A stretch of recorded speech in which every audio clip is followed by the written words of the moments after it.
Jasper Jinx n'était pas seulement un lecteur réticent, il prétendait être allergique aux livres. Chaque fois qu'il en ouvrait un éternuement puissant éclatait. « Atchoum ! Vous voyez » déclarait-il à mademoiselle Quilberry, espérant échapper à l'heure de lecture. Une nuit d'orage, se cachant sous son lit pour éviter de faire ses devoirs, Jasper aperçut quelque chose de particulier. Un livre, avec une lueur scintillante, palpitait sous les moutons de poussière. Il semblait l'appeler par son nom.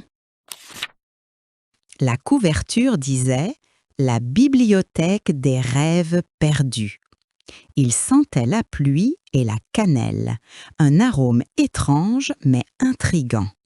En le touchant, des mots s'élevaient de la page comme des lucioles luminescentes. Avant que Jasper ne puisse crier « Bizarre !», le sol disparut sous lui. Wouch ! Il fut plongé dans un tourbillon vertigineux de pages volantes, chacune murmurant des secrets dans des langues oubliées.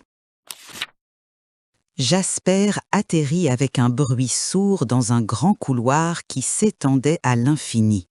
Des livres flottaient comme des ballons, chuchotant ou ronflant doucement. Une grande femme, avec des doigts tachés d'encre, apparut. « Je suis Liora, la bibliothécaire », annonça-t-elle, sa voix résonnant légèrement. « Gardienne de toutes les histoires oubliées. » Jasper cligna des yeux, encore étourdi. « Je voulais juste sécher mes devoirs de lecture. » Liora fronça les sourcils. « Ici, les jeunes rêveurs doivent lire pour partir. » Elle convoqua un livre parlant nommé Buvard. Il avait des yeux, une bouche et de très mauvaises manières. « Hé, ne corne pas mes pages, gamin !» aboya Buvard, sa voix étonnamment forte. Jasper grogna. « Je suis foutu !» Pour s'échapper, Jasper devait escalader 10 étagères d'histoire magique. Chaque étagère était un monde différent. Une jungle où les lettres poussaient sur les arbres. Un désert fait de dunes de parchemin. Un château gardé par des dragons de grammaire. Buvard souffla. « Ça va prendre des chapitres !» Jasper leva les yeux au ciel. « On peut passer à la fin ?» Ils trébuchèrent dans un royaume rempli de châteaux à moitié construits et de phrases flottantes. Des personnages erraient, confus. Un pirate gémit. « Ah, il manque la page 7 de mon histoire !»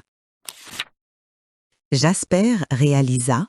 C'étaient des histoires que les enfants avaient arrêté de lire. Elles disparaissent quand personne ne les finit. La voix de Liora résonna sinistrement. Soudain, des ombres glissèrent sur les étagères. L'effaceur, un méchant fait d'encre noire et de papier déchiré, fit son apparition.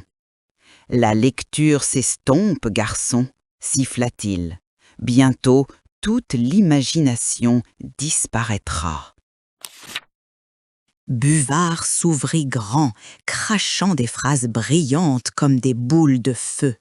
Jasper attrapa une épée en forme de plume et cria « Il était une fois, je n'avais pas peur !» Jasper se réveilla dans sa chambre, entouré de livres. Ses devoirs étaient ouverts sur une histoire qu'il n'avait jamais lue. En haut, il était maintenant écrit par Jasper Jinx, défenseur des rêves. Il sourit. Peut-être que la lecture n'est pas si ennuyeuse après tout, murmura-t-il. À l'école, Jasper lança un club d'histoire où chacun pouvait écrire ses propres contes. Mademoiselle Quilberry sourit. « Vous avez trouvé votre magie, Jasper ?» Il sourit. Elle se cachait dans les pages depuis le début. Cette nuit-là, le livre brillant fit un clin d'œil de sous son lit. Morale, quand vous lisez, vous n'entrez pas seulement dans une histoire, vous maintenez l'imagination en vie.